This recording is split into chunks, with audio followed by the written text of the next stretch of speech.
What'd you like about that fourth quarter drive, 11 minutes off the clock? What'd you kind of see there from your team? The guys up front, we leaned on those guys, and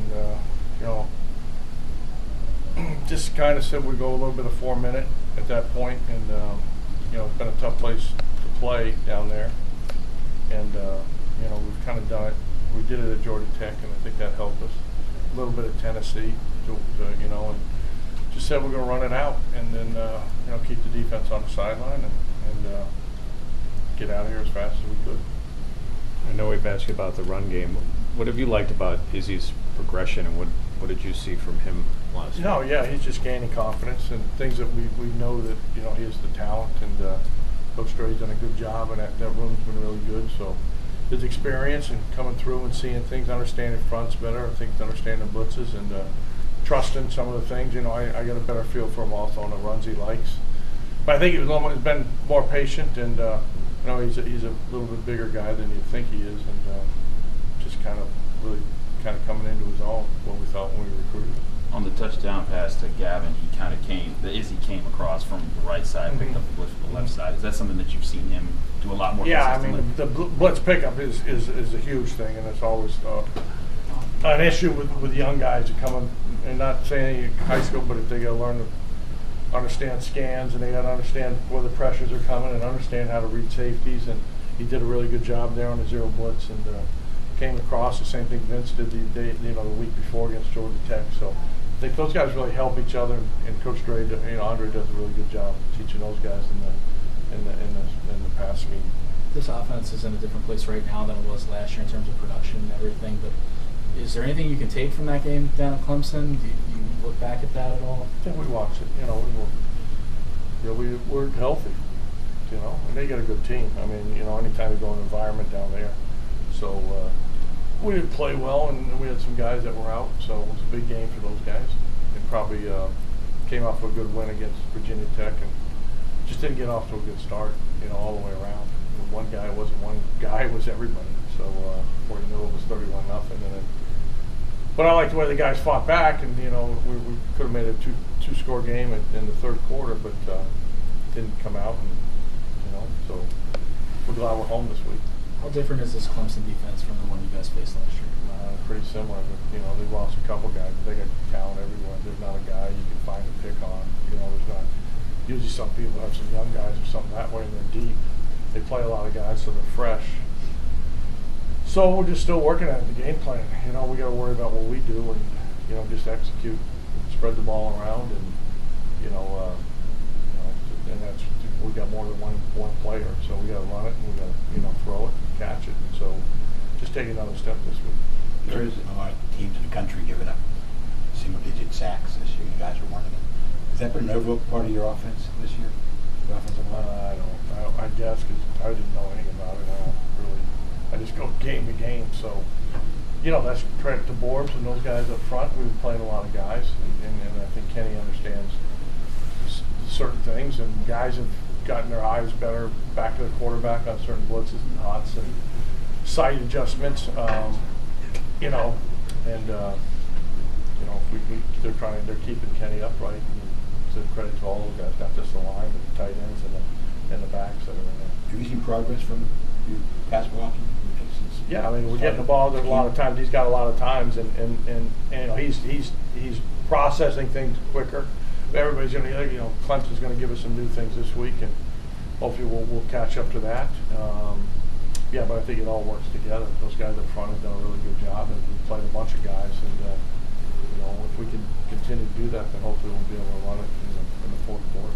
Jared's been kind of hurt these past couple seasons, never played a full season, played a really good game on Saturday. Mm-hmm. Is that, did you kind of see that coming from him? Was that always the expectation that he could do that?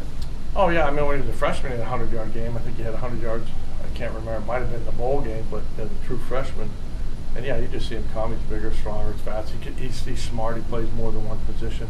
So, if they're doubling Jordan, then somebody's going to get singled. And, so it gives us a guy that's had another. He really had the one call back, the 25-yarder on the tripping call. But, when able to move him around and do things that way. So just a great kid that just really, just just taking his game to another level. Mark, how much of an advantage is size for a receiver?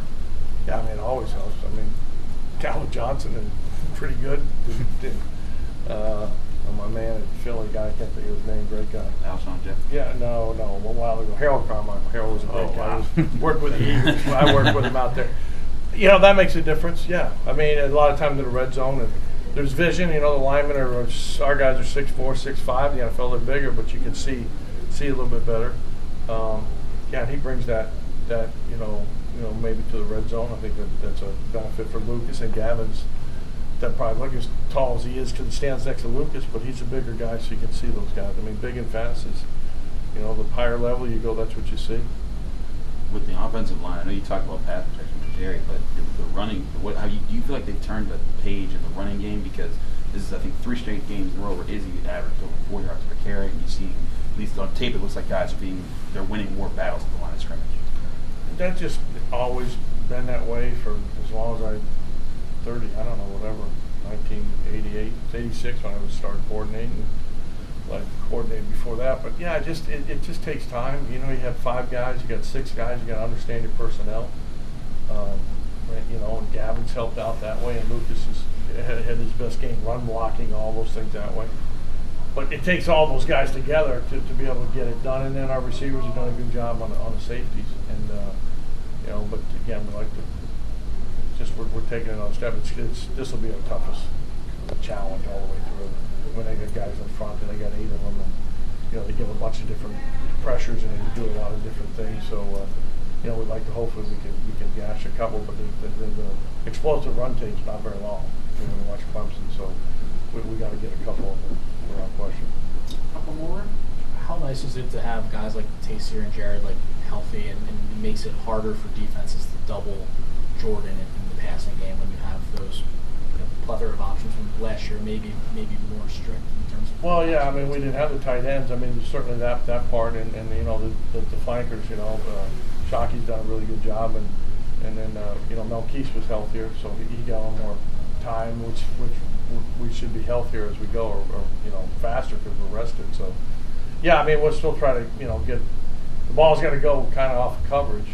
Even though there are things we're number 1 in the progression that you know we set up for Jared or Tayseer or Jordan or Lucas, whatever that would be. If they double them, then they got to go somewhere else. And so Kenny's done a good job there. So the more said, I've never had enough good players. So you know we're healthier, and you know coming off the bye, it looks like we got out of Virginia Tech fairly healthy. So we'll need them all against Clemson. Was Virginia Tech doubling Jordan much? Not a little bit early, you know, because they had the extra safety and kind of their scheme back there. But people have started to try to do it, I think, a little bit more. But the good thing is Jordan's smart, and we can move him around, and he can play multiple positions. We're playing him a little bit more in the flanker position and 21 personnel, regular Tiger. So yeah, he's a smart guy, and we'll change some things as we go through game plans. And they got a bunch of smart guys on their side. You know, their safety Nolan's really good. You know, Donovan does a great job, and so does Skowski, and those guys are getting them lined up. So it'll be a pretty good chess match off.